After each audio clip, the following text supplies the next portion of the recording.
On va parler politique avec Guillaume Darré, son invité, Jérôme Chartier, porte-parole de François Fillon. Oui, absolument. Il était hier soir sur le plateau du débat. C'est l'un des plus proches de François Fillon. Et il est avec nous ce matin pour débriefer cet affrontement.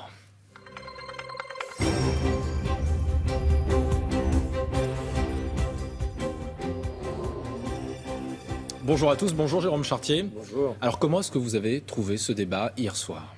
Ce débat m'a rassuré. J'étais très inquiet ces 3 derniers jours lorsque je voyais le niveau de la primaire du deuxième tour très loin de celui du premier tour. Au fond, les attaques contre François Fillon n'étaient pas à la hauteur de ce que chacun pouvait attendre d'un débat de la primaire pour l'élection présidentielle. Et hier, j'ai retrouvé ce que moi j'espérais pour ce débat de deuxième tour, c'est-à-dire un grand moment, un moment entre deux hommes d'État, et c'est vrai avec deux projets et une détermination différente. Et chacun a pu le voir, à la fois François Fillon qui a un projet, un cap, faire en sorte que la France devienne un pays de plein emploi. Mais c'est vraiment un choix entre deux droites dimanche ? C'est pas deux droites, c'est deux déterminations et deux avenirs de la France. Alain Juppé n'est pas déterminé ? J'ai pas le sentiment que c'est la même détermination, la même qualité de détermination et aussi la même façon de rassembler les Français. Au fond, Alain Juppé n'a pas très envie de choquer les Français et de les emmener vers un destin.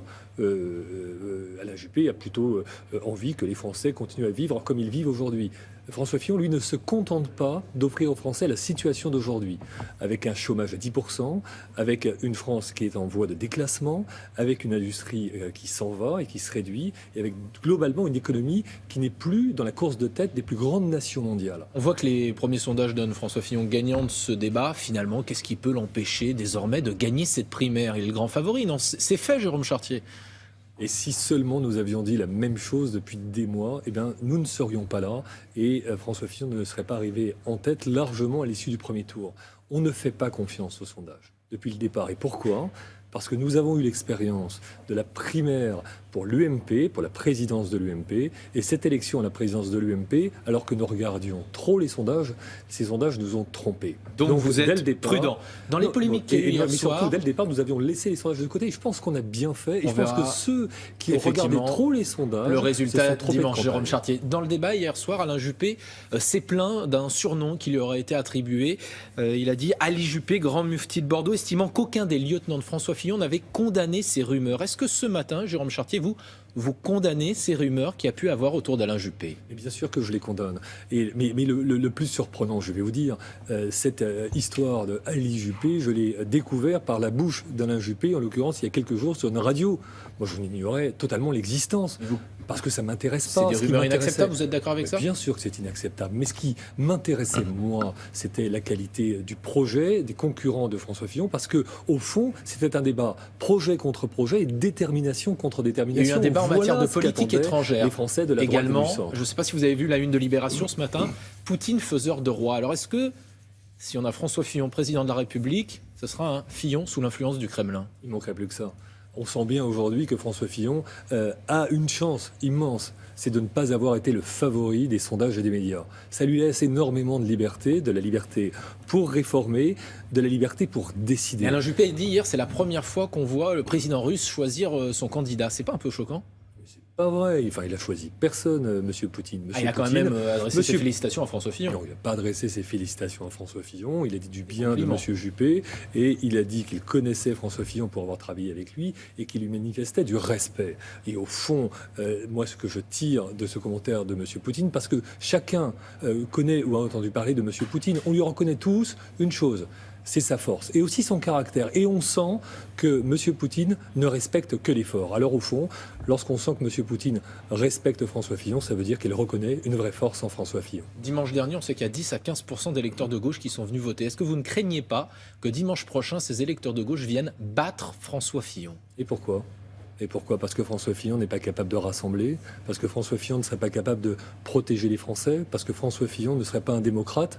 Tout cela, il l'a prouvé depuis 40 ans d'engagement dans la vie politique. Parce que peut-être les électeurs de gauche ne se retrouvent pas dans ces idées ?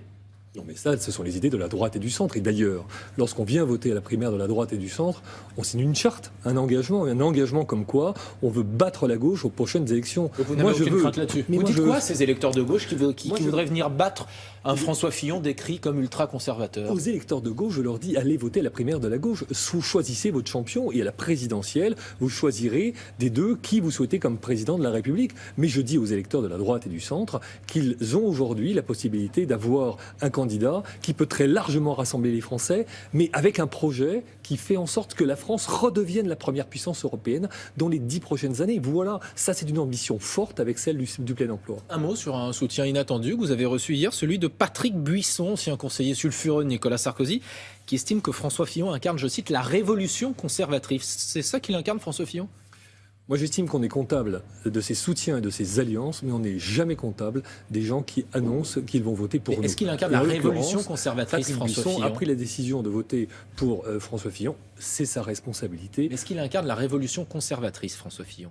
Écoutez, il n'est certainement pas conservateur. Je pense que c'est sans doute l'une des personnalités politiques les plus modernes aujourd'hui dans la vie politique française. Qu'est-ce qui se passe à partir de lundi si François Fillon remporte cette primaire ? Quelle sera la place d'Alain Juppé ? Il aura une place dans ce rassemblement ? Écoutez, on verra. La seule chose, c'est que d'abord, il y a les élections dimanche, et puis à partir de lundi, on rassemble très largement la famille. Alain Juppé, il est membre de la famille. C'est l'une des personnalités les plus emblématiques de la grande famille, de la droite et du centre, comme Nicolas Sarkozy, comme un certain nombre de personnalités qui se sont présentées dans cette élection. On peut l'imaginer membre d'un gouvernement, d'un François Fillon président de la République ? Écoutez, on va d'abord laisser, comme on dit, le temps de l'élection au temps de l'élection, et puis ensuite, il sera temps de regarder comment est-ce que on rassemblera très largement la famille. Il y a quelque chose que nous n'anticipons jamais, c'est le vote des Français. Le vote des Français, c'est dimanche. Alors, laissons tout ça après le vote des Français et laissons les Français décider de ce qu'ils souhaitent comme futurs représentants de la droite et du centre pour les prochaines élections présidentielles. Un mot sur quelque chose qui a fait polémique, parfois l'attitude de Laurent Wauquiez à la tête des Républicains. Est-ce que vous estimez, vous, qu'il a été loyal au cours de cette primaire ? Je le dis, oui. J'estime qu'il a été, comme disait Goethe, c'est pas impartial, mais sincère. Et moi, ce que je demande aux personnalités politiques qui s'engagent naturellement pour les uns et pour les autres, ce n'est jamais d'être impartial.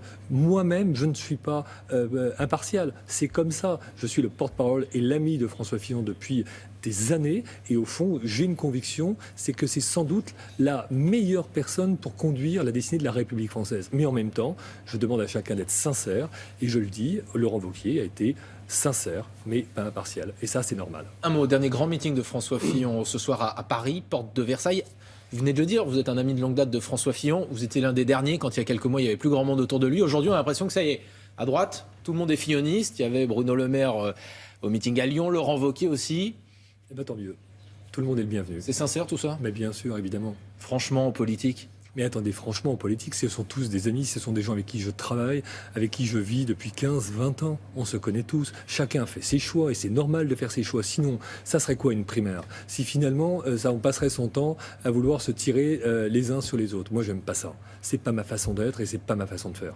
Moi, je suis content de voir que tout le monde se dit aujourd'hui, François Fillon, c'est le meilleur. Tant mieux. Ça fait un large rassemblement. C'est très bon pour la France, c'est très bon pour les Français. Merci beaucoup, Jérôme Chartier. C'est à vous, William. Merci, messieurs.